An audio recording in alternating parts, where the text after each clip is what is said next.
Hello everyone, welcome to my YouTube channel. हाँ तो guys, जो भी मेरे वीडियो देखते हैं, मुझे सब्सक्राइब करते हैं, तो आप सभी की मैं हृदय से आभारी हूँ।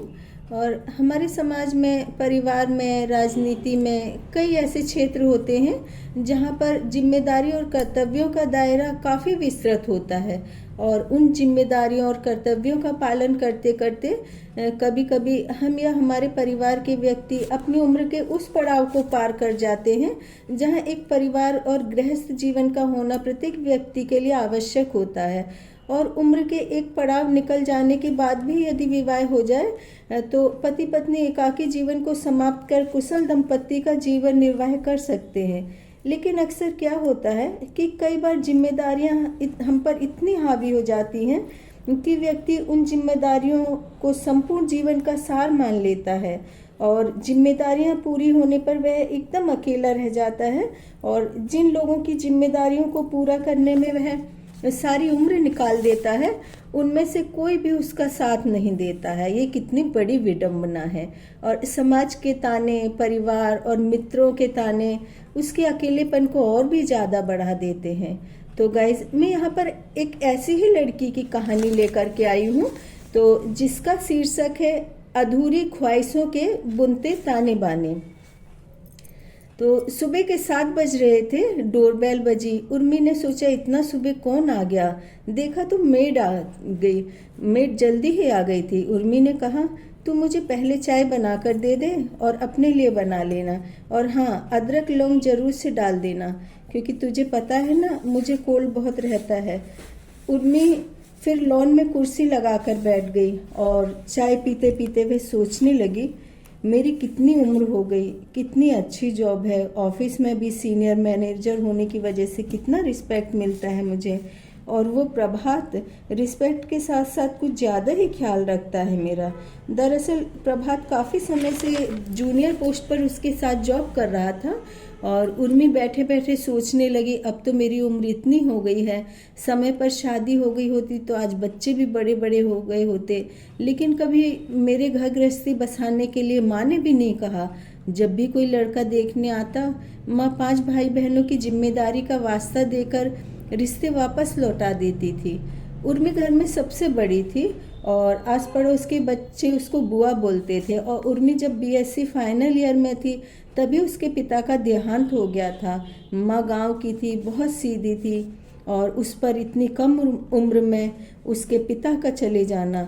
और उर्मी की छोटी बहन उस समय महज 5 वर्ष की थी और घर में उसके पिता की आय से ही घर चलता था। आमदनी का जरिया भी खत्म हो गया था और रिश्तेदारों ने भी दूरी बना ली थी। अक्सर ऐसा होता है कि जब भी हम परेशान होते, लाचार होते हैं, तो सबसे पहले दूरी हमारे रिश्तेदार ही बनाते हैं। और सारी जिम्मेदारी उर्मी पर आ गई थी।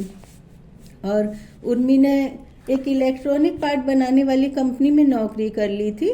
इससे उसके घर का गुजारा तो हो जाता था और साथ ही पढ़ाई जारी रखी। छोटे भाई बहनों की बुक्स, ड्रेस लाना, पेरेंट्स मीटिंग में जाना, फिर माँ को संभालना, सारी जिम्मेदारी वह खुद ही उठाती थी। और इसी वर्ष उसका बीएससी फाइनल भी कंप्लीट हो गया और इतनी परेशानियों के बाद भी वह अच्छे परसेंटेज से पास हुई थी और आगे की पढ़ाई जारी रखने की बजाय जॉब के लिए ट्रेनिंग लेने लगी। कई फील्ड में ट्रेनिंग लेने के बाद एक अच्छी कंपनी का ऑफ़र आया और उसको काफ़ी छोटी पोजीशन की जॉब मिली, जिसके बारे में वह सोच भी नहीं सकती थी। लेकिन घर की जिम्मेदारियों को देखते हुए उसने यह जॉब स्वीकार कर ली। लेकिन फिर भी बड़ी बड़ी कंपनी में जॉब के लिए ट्रेनिंग लेती रही और अपने फ्यूचर पर ध्यान देने के साथ साथ अपने भाई बहनों, अपनी माता, सबका ही वह ध्यान देती रही। तो गाइस, ये जो एकाकी और जीवन की नीरस कहानी का ऑडियो मैं नेक्स्ट टाइम लाऊंगी। और आप इस स्टोरी को मेरी पर्सनल लाइफ से न जोड़ें, क्योंकि मेरी ना पर्सनल लाइफ हमेशा शीशे की तरह साफ रही है और मेरे परिवार वालों ने जहाँ भी रिश्ता जोड़ा या तोड़ा, ये उनकी मर्जी थी, लेकिन मेरी मर्जी सिर्फ मेरी ही थी।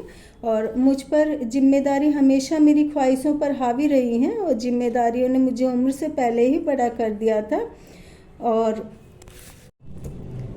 कुछ मेरे लिए अकेलेपन की ज़िंदगी मेरे घर वालों की मेहरबानी भी है और कुछ मेरे उसूलों की, क्योंकि उसूल पत्थर की तरह है। यदि मुझे कुछ काम करना हो तो कोई रोक नहीं सकता, और यदि ना करना हो तो मेरे उसूल उस काम को करने की इजाज़त नहीं देते। और मेरी खामोशियाँ भी बहुत प्यारी हैं और पैरट की तरह हर वक्त मेरे साथ रहती हैं। तो गाइज़ आप इस स्टोरी को, ये ऑडियो को पढ़िए और मुझे सब्सक्राइब कीजिए, व्यूज़ दीजिए और ज़्यादा से ज़्यादा मुझे सब्सक्राइब कीजिए, क्योंकि आज मैं ये स्टोरी का पहला पार्ट लेकर के आई हूँ और 3-4 हफ्ते तक ये स्टोरी चलेगी। तो इससे जो भी व्यक्ति अकेले रहते हैं या फिर किसी वजह से अकेले हो जाते हैं तो उनके लिए